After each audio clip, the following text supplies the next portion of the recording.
Good evening, everyone. So, my next video is on the topic ingredients, and I want to request you if this video appears useful to you, kindly subscribe to my YouTube channel. And now I'm going to start with ingredients. Ingredients are glucagon like peptide or insulinotropic peptide. Basically, ingredients are the peptides, endogenous peptides, which are released in the body in response to food.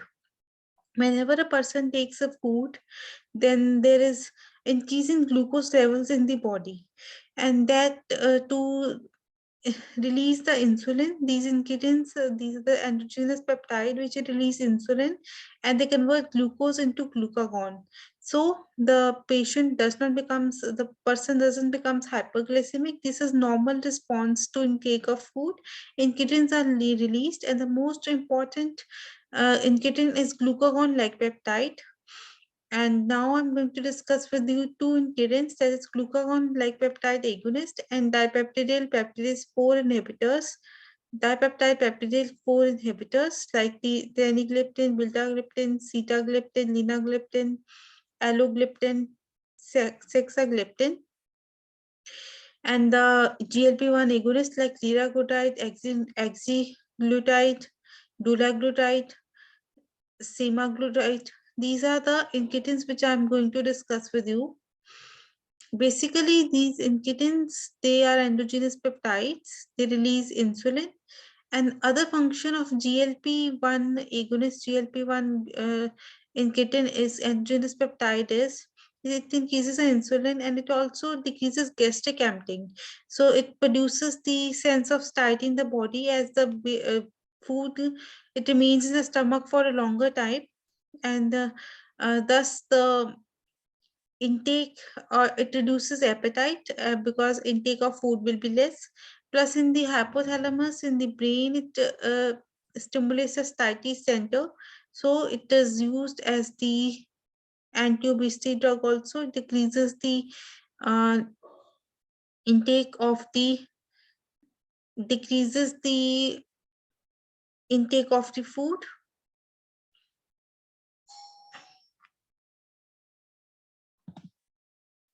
Now, GLP-1 receptor agonist, which are agonist of the GLP-1, these are given tides, and they admit the word tide, so these are given in injection form. Exenatide is given subcutaneously twice daily, and liraglutide is given subcutaneously once daily. And the most important adverse effect of these GLP-1 agonists is that they cause pancreatitis, and they are also known to cause medullary carcinoma of the thyroid. Acute pancreatitis is caused by these drugs. These may be used in the type 2 diabetes mellitus patients. And the advantages, as they stimulate the satiety center, decreases the appetite. So they can be used in the useful in obesity. Now this table shows drugs mechanism of action. It decreases the glucagon levels also, and it increases the insulin release. They decrease the slow gastric emptying time, and it provides satiety. It stimulates the satiety in the hypothalamus. And the drugs are exenatide, liraglutide, dulaglutide. HbA1c reduction percentage is 0.5 to 1, and they cause weight loss, and they do not cause hypoglycemia. And they're given in the injectable form. They may cause nausea, which is the most common side effect, and they increase risk of hypoglycemia with insulin ketoacidosis have been seen, and they cause renal disease. This GLP-1 agonist, that slow agent that slow gastric motility, and they're also prone to cause medullary carcinoma of thyroid. These GLP-1 agonist. And next is DPP-4 inhibitors.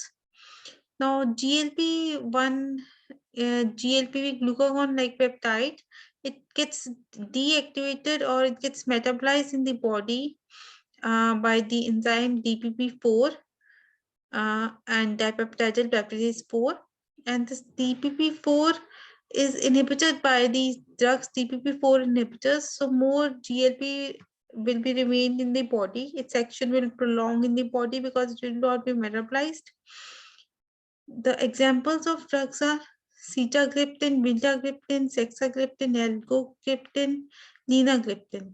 And HbA1c reduction percentage is 0.5 to 0.8. And these are well tolerated drugs, and they do not cause hypoglycemia like insulin, scitagogues, and insulin. Contraindicated in renal disease, only linagliptin is safe in renal failure, renal disease, and they may also cause angioedema with the ACE inhibitors. Now, dipeptidyl peptidase 4 inhibitors, the agents are vildagliptin, sitagliptin, sexagliptin, linagliptin, teneligliptin. Newest class of oral drugs for the treatment of diabetes, type 2 diabetes mellitus. Mechanism is to inhibit the enzymatic degradation of glucagon like peptide. I have already told you they do not get metabolized and they're inhibited, and GLP levels increase in the body. GLP is a kidney hormone produced by the distal small intestine in response to oral glucose and release into the bloodstream, and it will release the insulin and it will convert glucose into glucagon, thus decreases the hyperglycemia in the body. Limitations are these are also known to cause acute pancreatitis, and these are expensive drugs. These are given orally, dipeptidyl peptidase inhibitors. These are given orally, and information on clinical use is limited, and the information on clinical use is limited. That's all for incretins, that is the GLP-1 agonist and dipeptidyl peptidase 4 inhibitors. Now, thank you, and kindly subscribe to my YouTube channel if this video appears useful to you. Hope you understood. Be happy, be healthy, happy learning. Thank you.